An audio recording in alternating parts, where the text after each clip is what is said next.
네, 안녕하세요. 사회자 박혜진입니다. 저는 출판 편집자이자 문학평론가로 활동하고 있습니다. 오늘 함께 이야기할 게스트분들 먼저 소개하면서 시작하겠습니다. 먼저 함영진 변호사님이십니다. 네, 안녕하세요. 네. 방구석에서 열심히 노래를 만들면서 마이레오라는 이름으로 활동하고 있는 함영진 변호사입니다. 반갑습니다.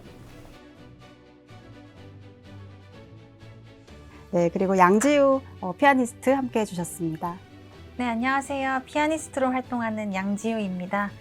또 최근에는 음악 교육에 관심이 생겨서 음악 교육을 공부하는 학생입니다. 오늘 이야기 나눌 작품은 프로젝트 레디메이드의 연극 하이픈 풀이 연습입니다.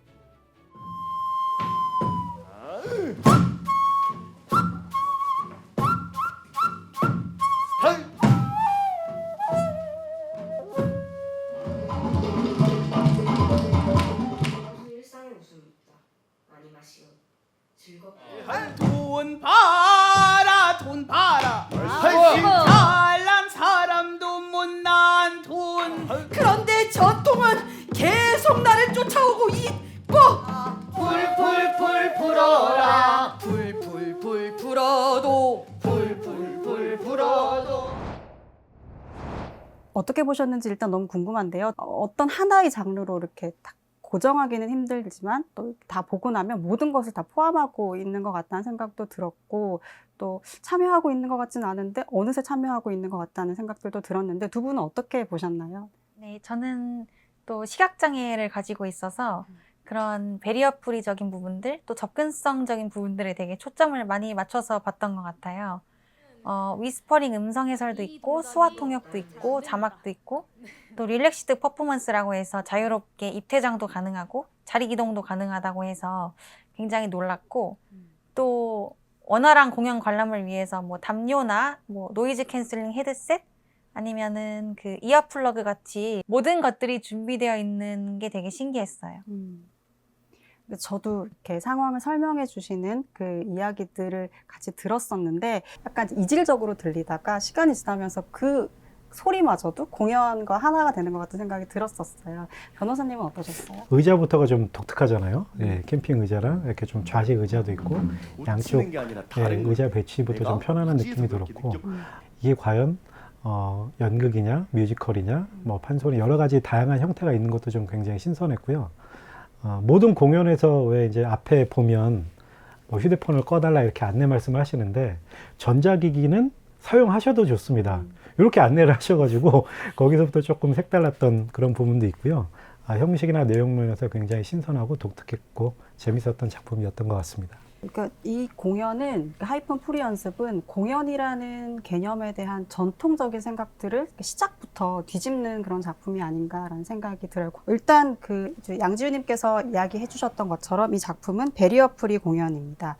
근데 많은 작품들이 아직은 베리어 프리 공연이 아니기도 하지만, 그렇다고 하더라도 좀 형식적으로 이렇게 더해진 공연들이 많은데, 이 작품은 그렇지 않은 것 같아요. 오히려 그 베리어 프리라는 그 요소가 작품 안으로 자연스럽게 스며들어서 공연화되는 것 같다는 생각도 했는데, 양지우 님 어떻게 보셨을까요? 네. 사실 위스퍼링 음성 해설이라는 걸 처음 받아봤어요. 근데 너무너무 인상적이었던 게, 관객들이 웃고 있는데 왜 웃는지 모르고 그냥 되게 뚱한 표정으로 있었던 적이 되게 많았거든요. 그런데 뭐 어떤 배우가 지금 들어 누웠습니다. 근데 이건 소리가 들리는 게 아니니까 모르는데 눕는 동작을 보고 사람들이 웃고 있을 때 저도 같이 이렇게 웃을 수가 있는 게 사실 공연 중에는 제일 감동 포인트였던 것 같아요. 이런 형태의 공연은 사실 이 연극이 처음이었습니다. 청각장애인 분이나 뭐 시각장애인 분들을 위한 이제 그런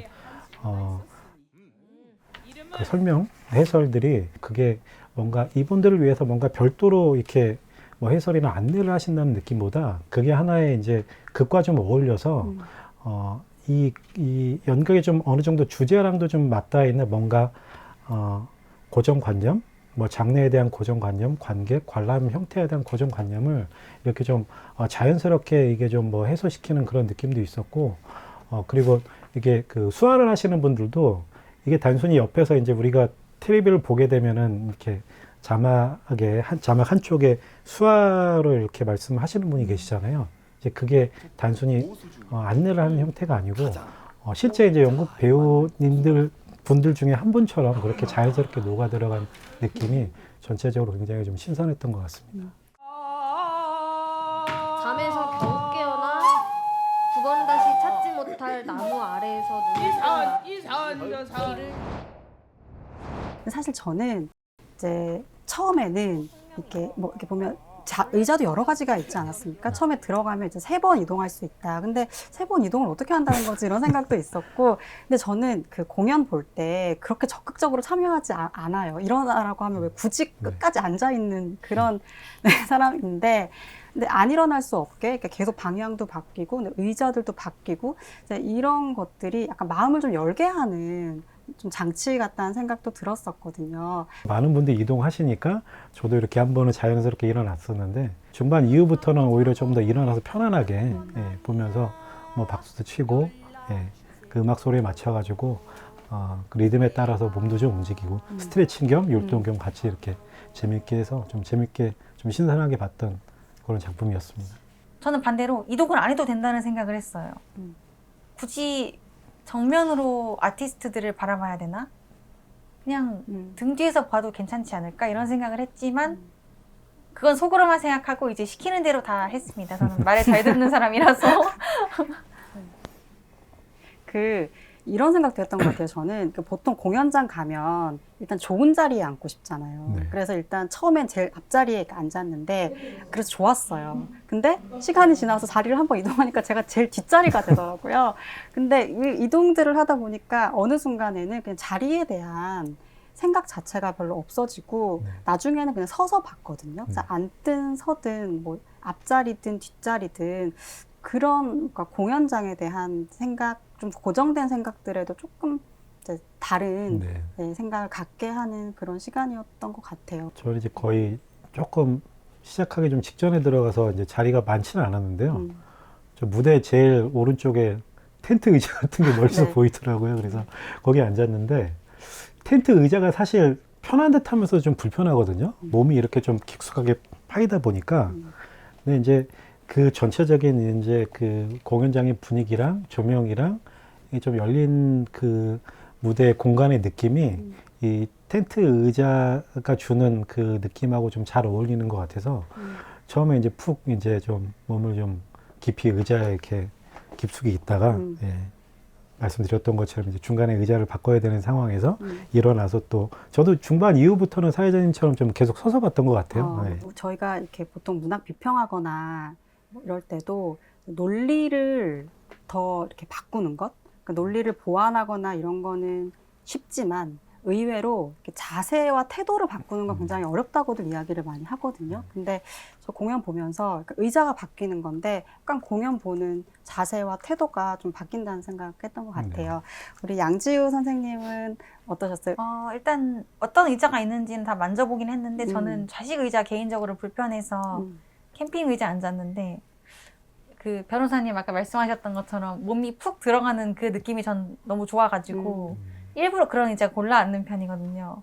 그래서 조금 편하게 관람했던 것 같고 이동 3번 할 때도 그 의자 사수하고 싶어서 계속 들고 다녔던 것 같아요. 많이들 가지고 다니시더라고요. 네.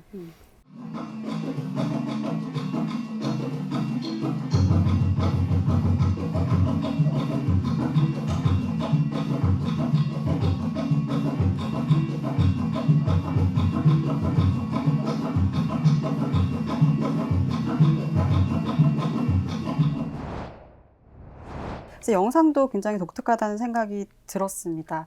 뭔가 영화 같기도 하고 다큐멘터리 보는 것 같기도 하고 그랬는데 영상은 어떠셨어요? 음성 해설 덕분에 이러이러한 영상이 왜 지금 나왔구나 이런 걸 알 수 있어서 도움이 되긴 했지만 그래도 저는 약간 현장주의가 좀 있어가지고 그 지금 말하고 있는 그 배우들한테 더 집중을 많이 했던 것 같아요. 근데 대신 영상을 이제 틀어주신 이유는 그냥 몇 년도에 이런 일이 있었어요가 아니고 그때 상황을 또 담아주시니까 훨씬 더 관객들 입장에서 몰입이 잘 되지 않았을까? 그런 생각은 했습니다. 시간의 폭이라는 게 공연에서는 이제 문학 작품이 아닌 이상은 어렵잖아요. 그 영상은 이미 만들어진 대화했었던 장면들이 이제 녹음이 되기도 하고 그런 것이어서 약간 문학적이고 소설적인 구성까지도 포함을 했다는 생각이 들었어요. 영상 부분은 이제 초반에 그 연출 선생님인가요? 연출 선생님이 네. 이제 한국에서 이제 외국으로 이제 가시면서 그런 스토리가 좀 많이 나오잖아요. 본인이 이제 이 연출을 하시면서 전체적인 이 스토리를 만들고 어떤 지점에서 좀 고민하셨는지 부분이 좀 나오니까 그리고 이제 이후에 다른 배우님들이 이제 그 스토리랑 내용들이 이렇게 연결되면서 좀 색다르고 좀 재밌었던 것 같습니다. 다 이 소리 들어오면 혼자 따로 있는 사람들, 파이팅 사람들 다시 뭘 해주세요. 다시 뭐고 행복하게 해주세요. 그럼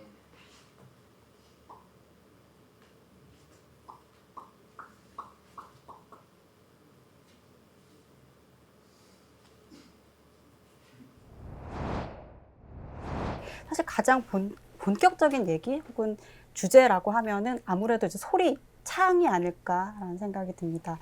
아프리카 카메룬 출신의 그리고 성장은 프랑스에서 한 마포로르라는 소리꾼이 춘향가도 부르고 흥보가도 불렀습니다. 득음과 소울이 공존하는 그런 이제 자리였던 것 같은데 우리 양지우 선생님 어떠셨어요? 이 부분만큼은 이렇게 위스퍼링 없이도 뭐 충분히 즐기셨을 굉장히 적극적으로 상상하면서 음악 그 소리를 체감하셨을 것 같은데 어떠셨어요?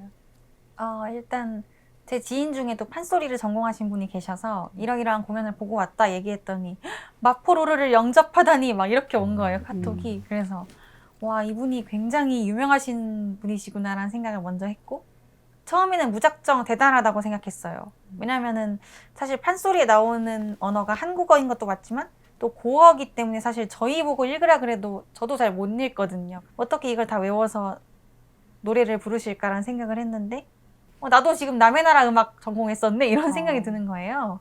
막 독일 작곡가 뭐 등등 또 서양 음악 작곡가들이 다 작곡을 해놓은 클래식을 그동안 했었던 거니까 그때 그거는 이상하다고 생각을 안 하면서 왜 서양 음악 하는 사람들 또 서양 사람들이 이런 판소리나 동양 음악을 하는 거에 대해서는 무조건 대단하고 무조건 신기한 케이스라고 생각을 했는지라는 생각을 많이 했고 그래서 좀 다시 공연을 이렇게 반추해 보면은 일단은 음정적인 면에서도 피치가 너무너무 좋으셔가지고 진짜 프로 소리꾼이라는 말이 왜 나오는지 알게 되었고 또 뭔가 가사가 너무 잘 들리는 거예요. 말씀하셨다시피 위스퍼링 없이 불어 때만 위스퍼링을 받았는데도 굉장히 진짜 몰입해서 노래를 많이 들었던 것 같아요. 저는 그 마포로르 씨와는 대화를 좀 나눠보고 싶더라고요. 그냥 말할 때도 그렇게 한국어를 유창하게 하시는지 정말 굉장히 유창하게 정확한 발음으로 노래를 하셔서 저도 진짜 깜짝 놀라면서 들었습니다. 근데 소리를 잘하는 것뿐만 아니라 그 내용도 좀 의미가 있었던 것 같아요. 그러니까 우리의 소리를 알려진 전해져 내려오는 전통적인 그 판소리뿐만 아니라 직접 자신의 이야기로 이제 창 안에 그 가사를 만들어서 노래를 불렀잖아요. 그런 부분은 어떻게 보셨어요? 그런 거를 이제 작창이라고 한다고 들었어요. 뭐 작곡, 작사 이런 것처럼 작창이라고 들었는데 사실 카메론이 우리한테 정말 낯선 나라인데 그냥 어린 소녀가 망고 따다 먹었다. 어린 소녀가 구남매가 있는 뭐 프랑스에 가서 살았다. 막 이런 얘기를 하는데 그냥 솔직히 말로 하면은 그렇구나 이러고 잊혀졌을 텐데 지금 공연 본 지 한 3일이 넘었는데도 기억이 날 정도로 정말 이게 소리와 또 그 마포로르님의 스토리가 더해지니까 확실히 더 풍성하게 전해졌던 게 있었던 것 같아요.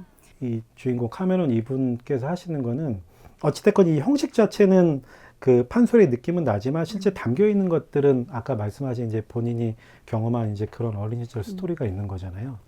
그러니까 아까 이제 그 음악도 제가 어릴 때는 사실은 랩이나 힙합 이런 게 사실은 없었잖아요. 예, 근데 없었는데 어느 순간에 뭐 외국에서 이제 랩이라는 형식의 음악이 또 들어오고 랩 안에 결국에는 각자 이제 뭐 음악 하시는 뮤지션 분들이 자기 스토리를 담는 것처럼 이 지금 주인공 이분도 결국에는 판소리라는 틀을 통해서 경험하고 느끼는 그런 것들을 담아내는 그런 것들이 아닌가 생각이 들었습니다. 네. 이 힙합도 한국의 힙합이 있지 않습니까? 그래서 판소리도 네. 이렇게 여러 나라마다 네, 그 네. 판소리를 그들의 방식으로 네. 이렇게 자리 잡게끔 네. 하면 굉장히 재밌겠다 이런 생각도 들고 사실 자- 저도 판소리 한번 해보고 싶더라고요. 잘 어울리더라고요. 중간에 네, 잘 이제 막 어울렸어요. 그 뭐 불어나 이렇게 막 네. 다양한 언어로 하시잖아요. 근데 네. 생각보다는 판소리라는 형식이 음. 의외로 좀 잘 어울린다는 그런 생각을 좀 했습니다. 맞습니다. Fraise des bois 아, ou bien du raisin des mandarines ou bien des caramels. Ah non, ça non plus, je n'en veux pas. 그 이제 소리 얘기들을 좀 나눴는데 사실 이제 판소리라는 것뿐만 아니라 대금이라든지 뭐 소리, 뭐 고수 이런 것들이 다 우리가 전통이라고 부르는 것들이고 이제 우리가 이야기는 나누지 않았지만 극 중에는 연희를 전공하신 네 네네. 분도 출연했었잖아요. 그러니까 모두 전통을 공부하는 이제 예술가들인데 이제 그들이 전통을 공부하면서 느끼는 어려움, 네, 고민 이런 것들이 그 중요한 서사가 아니었나 싶어요. 그래서 이제 저는 나의 작은 전통이라는 말이 그 공연 끝나고도 계속 기억이 났는데 전통이라는 게 뭘까? 전통이란 무엇이다? 이런 질문들을 하게 만든 작품이 아니었나 싶은데요. 나에게 전통이 무엇이냐고 묻는다면 저는 초등학교 시절에 제가 멋 모르고 지켜야 됐던 규칙 같은 거라고 생각해요. 뭔가 왜 그래야 되는지 모르겠는데 막상 악보대로 안 치면 큰일 날 것 같은 그런 생각이 계속 지금도 있어가지고 뭔가 그 초등학교 시절에 그 약간 궁금하면서도 반항적이었던 저를 좀 떠올리게 하는 것 같아서 전공은 어린 시절 나의 규칙이다. 전통. 전통은 어린 시절 나의 규칙이다. 아니, 그럼 양지우 선생님은 그 이제 전통이 좀 무겁잖아요. 네. 그걸 좀 벗어 던지고 싶은 생각은 안 드셨어요? 많이 들었어요. 저는 막 음. 작곡도 해보고 싶다고 그러고 그리고 곡이 특히 제일 던지고 싶은 순간은 제가 치기 힘든 패시지가 나왔을 때 제가 치기 힘들면은 이거 좀 이렇게 바꾸면 안 되나? 그리고 작곡가들도 솔직히 본인이 쳐서 편한 거를 한 거잖아요. 근데 손이 다 똑같지 않은데 그걸 왜 내가 그대로 쳐내야 되지? 막 이런 생각도 했었는데 지금도 솔직히 왜 악보가 무조건 정답인지 모르겠고 이제 콩쿨 같은 걸 나가서 막 100명이 똑같은 곡을 친다 했을 때 저는 이제 심사를 해본 적이 없으니까 교수님들이 어떤 분들은 네 음악이 있어야 된다 하고 어떤 분들은 악보대로 쳐야 된다 이러는데 도대체 클래식에서 점수를 매기는 기준이 뭘까? 난 언제쯤 심사하는 자리에 갈 수 있을까? 그런 고민을 계속 했던 것 같아요.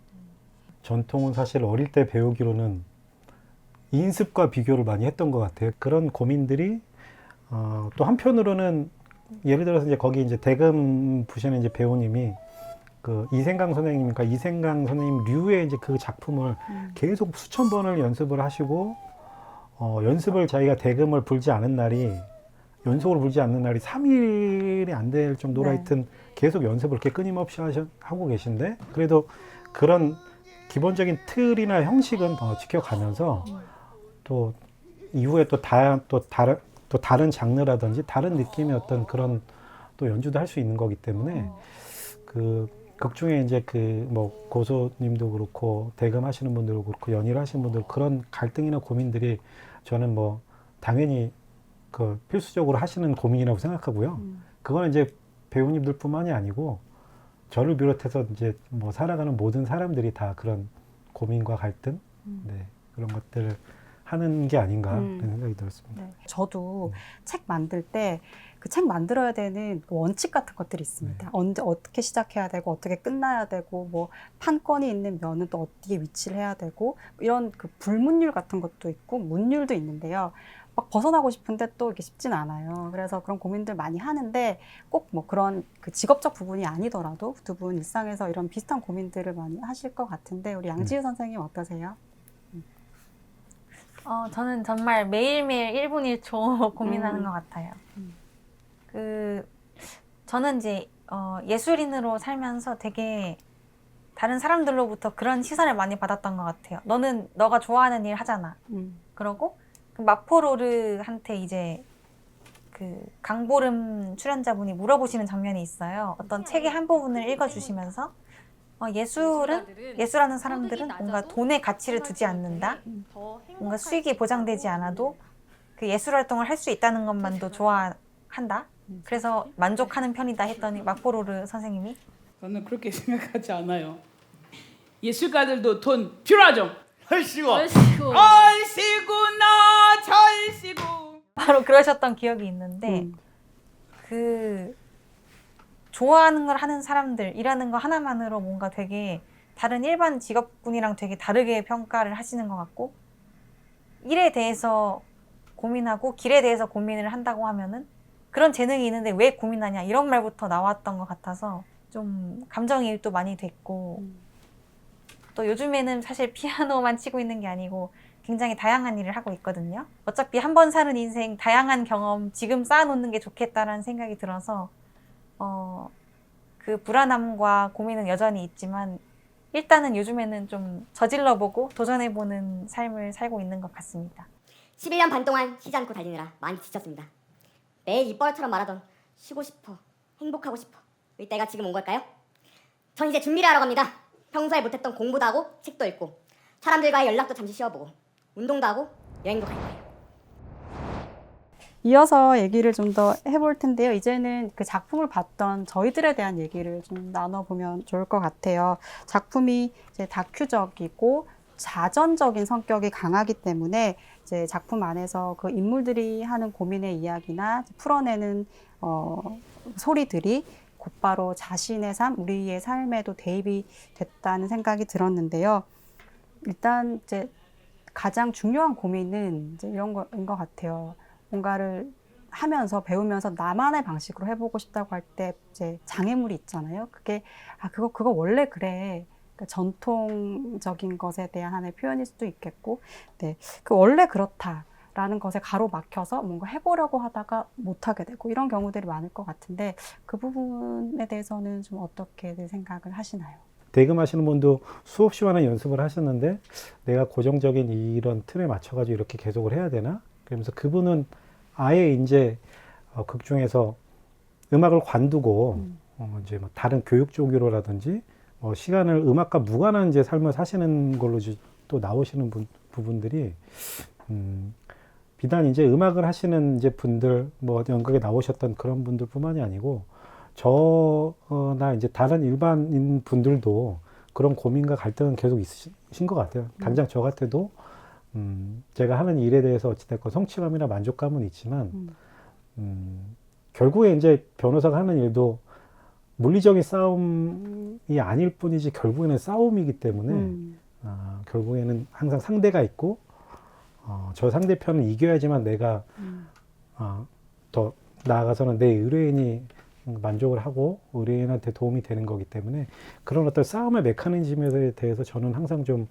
갈등과 고민을 많이 하는 것 같아요. 그래서 언제 이 메커니즘을 좀 벗어날 수 있을까 하면서도 또 계속 또 일에 대한 또 계속 일을 해나가고 일을 또 맡게 되는 또 그 과정에서 또 보람도 찾게 되고 또 스트레스랑 탈출하고 싶은 그 마음이 거기 나오셨던 그 배우님들하고 항상 그 정서적인 공감대가 깊게 좀 느껴졌던 그런 거여서요. 결국에는 결론은 자기가 그거에 대한 답을 찾아야 되는 것 같고요. 그럼 변호사님이 이 싸움의 세계에서 조금 탈출하기 위해 선택한 것이 방구석 작곡이라고.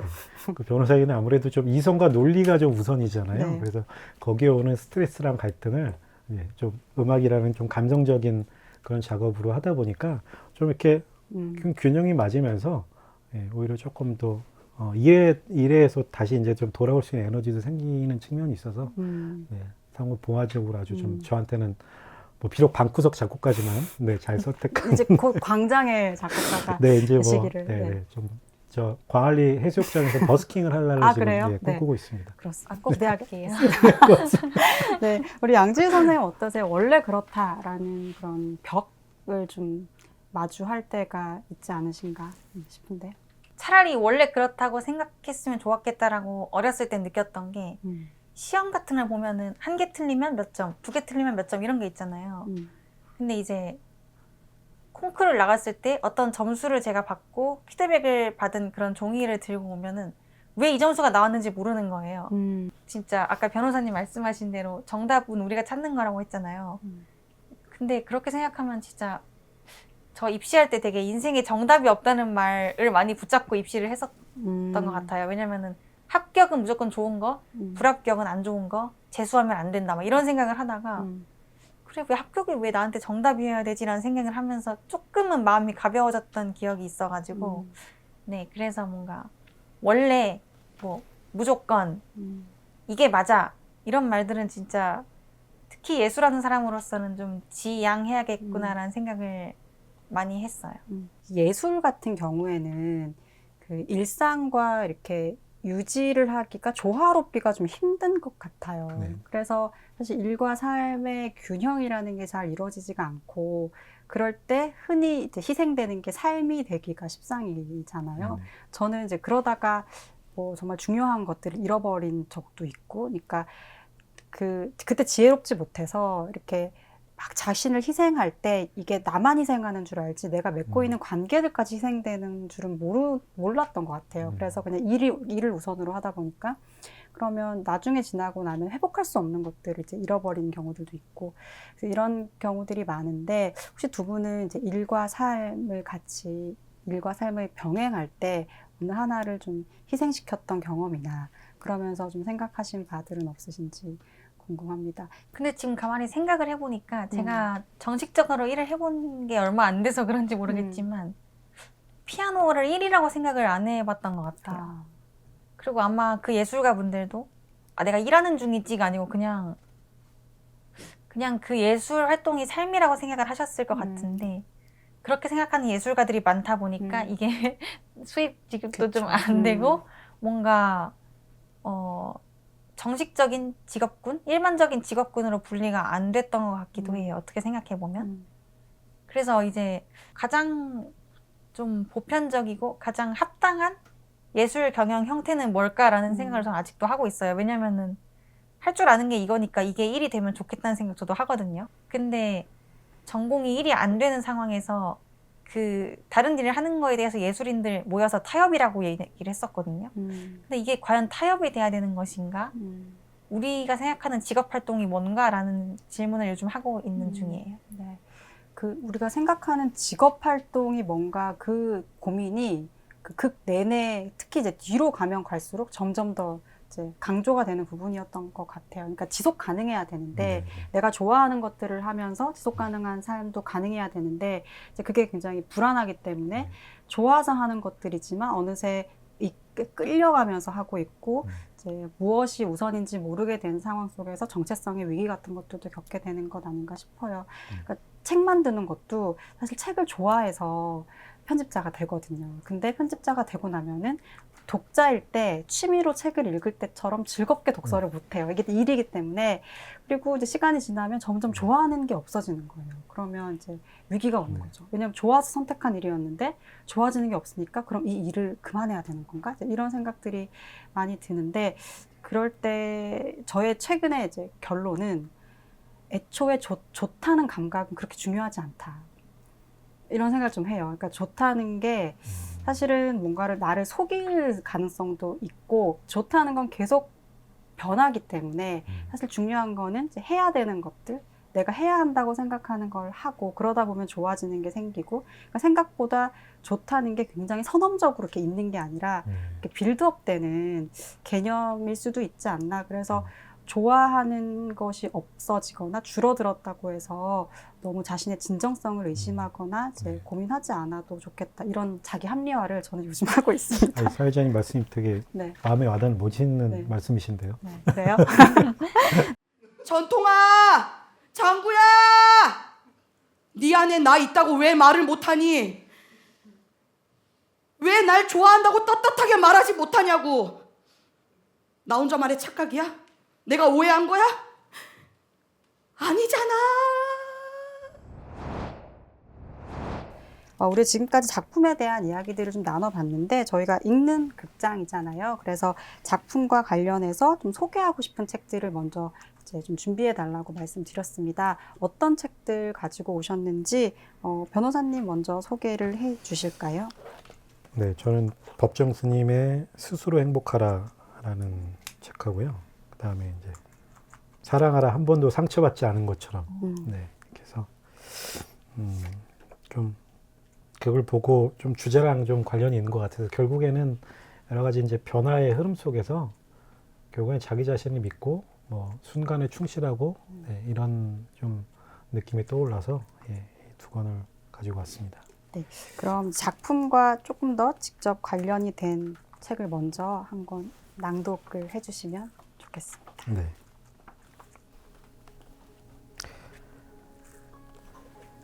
모든 것은 항상 변합니다. 꽃이 항상 피어 있는 것이 아닙니다.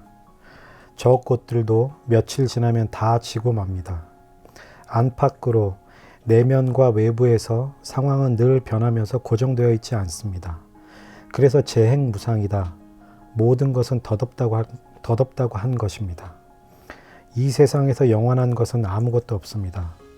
지금 이 자리에 모인 우리들도 저마다 자기에게 주어진 시간과 능력이 다하게 되면 언젠가는 이 지상에서 덧없이 사라져갈 것입니다. 이 순간순간 우리가 하는 일이 곧 구체적인 내 인생의 내용이 되고 개인의 역사가 됩니다. 내 인생은 내 스스로 만들어가는 것이지 누가 만들어줄 수 있는 것이 아닙니다. 그래서 저마다 자기 삶에 대한 책임이 있는 것입니다. 잘 들었습니다. 이어서 그 양지우 선생님도 준비해 오신 책에 대한 소개 부탁드립니다. 네, 저는 제3열 윤현희 선생님께서 쓰신 낯선 여행 떠날 자유라는 책을 골라왔어요. 이 책을 고른 이유도 이따가 말씀드릴게요. 네. 차가 멈춰섰다.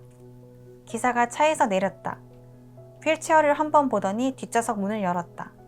뭘 어쩌려는 걸까 궁금했고 긴장됐다.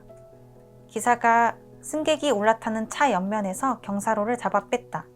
그리고 우리에게 손짓했다. 그는 손님을 골라 태우지 않았다. 장애인 승객을 귀찮아하지 않았고 경계하지도 않았다. 가벼운 미소를 띄운 채 우리를 맞이했다. 우리는 그에게 특별할 것 없는 손님일 따름이었다. 그런데 작은 문제가 있었다. 경사로의 각도가 너무 가팔랐다. 아내가 올라가지 못하자 기사가 차 트렁크에서 경사로 하나를 더 꺼내왔다. 그리고 원래 있던 경사로에 새 경사로를 덧붙여 주었다. 경사로의 길이가 길어진 만큼 각도가 한결 완만해졌다. 아내가 경사로를 타고 택시 뒷좌석으로 들어갔다. 네. 네. 이 부분인데요. 이 부분을 읽은 이유는 일단은 제가 아까 해외 연수에 다녀왔다고 했는데 다녀왔던 국가가 독일이었고 사실 다녀온 지가 얼마 안 돼서 유럽 후유증이 좀 걸린 것 같아요. 그래서 이 책을 요즘에 다시 읽기 시작해서 골라온 게 제일 크고 지금 여기서 보면은 그냥 비장애인 승객들도 타던 택시인데 당연하다는 듯이 경사로와 심지어 예비 경사로까지 구비가 되어 있잖아요. 그러한 부분들이 저희 공연장을 떠올리게 하는 것 같았어요. 꼭 장애인뿐만이 아니라 그냥 비장애인들도 욕구에 따라서 뭐 간단한 음식이나 물 반입도 가능했고 거기 공연장이 좀 추웠는데 담요나 또 막 꽹과리 이런 소리 되게 시끄럽잖아요. 그런 거를 또 이제 귀를 좀 보호할 수 있는 그런 이어플러그나 헤드셋까지 준비되어 있는 걸 보면서 정말 개인 맞춤화된 공연장, 개인 맞춤화된 이동수단이 정말 필요하고 그런 것들이 반영되는 현장들이 있다는 거를 여러분들께도 알려드리고 싶어서 물론 영국이지만 그래서 이 책을 준비해봤습니다. 네, 저희의 이 목록을 보시면 이 연극이 얼마나 독특하고 많은 그 감각을 불러일으키는 작품인지 좀 가늠이 되실 것 같아요. 지금 두 책이 너무 다른 책이지 않습니까? 그렇죠? 근데 심지어 제가 이야기를 하면 제 책 더 특이할 것 같은데 전 전국 축제자랑이라는 책이에요. 그런데 그 이야기들을 쭉 보고 있으면 약간 전통이라는 것이 내가 자부심을 가지고 이어서 나를 통해서 실현되는 거지 전통이란 한 고정된 것이 있어서 그걸 추구하는 것은 아닐 수도 있겠다 이런 이야기들을 좀 담고 있는데 그게 이 작품의 주제와 조금 부합되는 면이 있지 않나라는 생각이 듭니다. 그래서 제가 짧게 읽어보려고 하는 부분은 이 충남 예산 의좋은 형제 축제에 가서 그 모습들을 보고 이제 그 장면들을 수레하는 그런 부분이에요. 그래, 사실은 알고 있었다. 때로는 어설프고, 때로는 키치하고, 때로는 우스꽝스러워 보이는 이 혼잡한 열정 속에 숨어있는 어떤 마음 같은 것을 우리는 결코 놓을 수 없다는 것을. 이제는 그마저도 낡고 촌스러워진 진정성이라는 한 단어로 일축해 버리기에는 어떤 진심들이 우리 마음을 계속 건드린다는 것을. 그리고 우리도 남들 못지않게 거기에 절망하고 슬퍼하고 화내고 또 때로는 비웃는 K스러움도 결국은 그 마음들이 만들어낸 것이라는 사실을. 축제장과 그 주변을 다시 걸어보았다. 어쩌녁에는 좀 조잡해 보였던 공원의 모형들이 퍽 다정스러웠고 공원과 학교와 마을이 울타리 없이 어우러진 것도 좋았다. 우리는 마을 위편 대흥동헌의 단정한 풍경에 가부시 젖어보고 길 건너 예당 저수지에 고즈넉한 풍치에 나른히 빠져보고 노란 은행잎이 후두둑 떨어지는 시골길을 의족해 걷다가 서울로 돌아왔다. 네, 이런 책이었는데 굉장히 다양한 분야의 세 권의 책을 자기만의 방식으로 추천을 한 것 같습니다. 보름이 로르가 솔지가 범이가 준서가 여기서 밥 놀려 여러분 불러다 불이 연습한다. 불불불 불어 불불불 불어라 불불불 불어도. 작품에 대해서 여러 이야기들, 공연장에 들어갔을 때 느꼈던 것들부터 시작해서 주제의식들, 그리고 읽고 우리가 자신의 경험으로 치환해서 고민한 내용들까지 쭉 이야기 나눠봤는데요. 두 분 오늘 시간 어떠셨는지 감상 좀 듣고 싶습니다. 먼저 양지우 선생님부터 듣고 싶습니다. 우선 읽는 극장이라는 컨텐츠를 처음 알았어요. 그리고 이렇게 변호사님과 또 문학평론가 사회자님과 함께 작품을 리뷰할 수 있었던 것도 너무 좋았고, 제가 얼마 전에 이제 독일에 다녀왔다고 했잖아요. 거기 베를린 필하모닉 오케스트라 콘서트홀에서도 공연을 하나 봤는데 끝나고 나와 보니까 연주자, 관객 할 것 없이 그냥 많은 사람들이 모여서 함께 이제 와인과 맥주와 간단한 음식들을 즐기면서 공연 얘기를 하고 있더라고요. 그 문화가 참 좋게 보였어요. 왜냐면 우리는 공연하는 사람, 보는 사람, 뭐 그 사람들의 지인만 있고 저도 피곤해서 공연만 보고 빨리 왔었는데 그렇게 하다 보면은 그냥 언젠가 봤던 연극 아니면 언젠가 본지조차 기억이 나지 않는 작품으로 이 풀이 연습이 남아버렸을 것 같은데 이렇게 한번 리뷰하는 장을 통해서 좀 더 우리의 삶에 오래 남고 오래 기억되지 않을까 싶어서 오늘의 컨텐츠가 되게 저한테는 의미 있었던 것 같아요. 네. 말씀 너무 이렇게 준비하시는 아니. 어떻게 오늘 어떠셨어요? 네.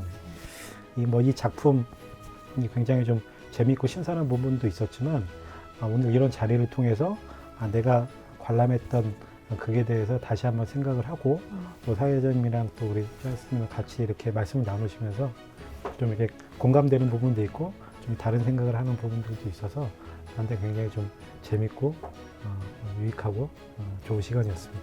네. 이렇게 공연을 보고 이렇게 자기 마음속에 잘 간직하는 것도 굉장히 중요하지만 이렇게 봉인해서 이제 묻어두는 것도 중요하지만 이렇게 같이 이야기하고 또 다른 사람은 어떤 관점에서 봤나 얘기 나누는 것도 작품을 이제 즐기는 굉장히 좋은 방법인 것 같습니다. 오늘 굉장히 즐겁고 뜻깊은 시간이었습니다. 그럼 읽는 극장 다음 공연으로 찾아뵙겠습니다. 고맙습니다.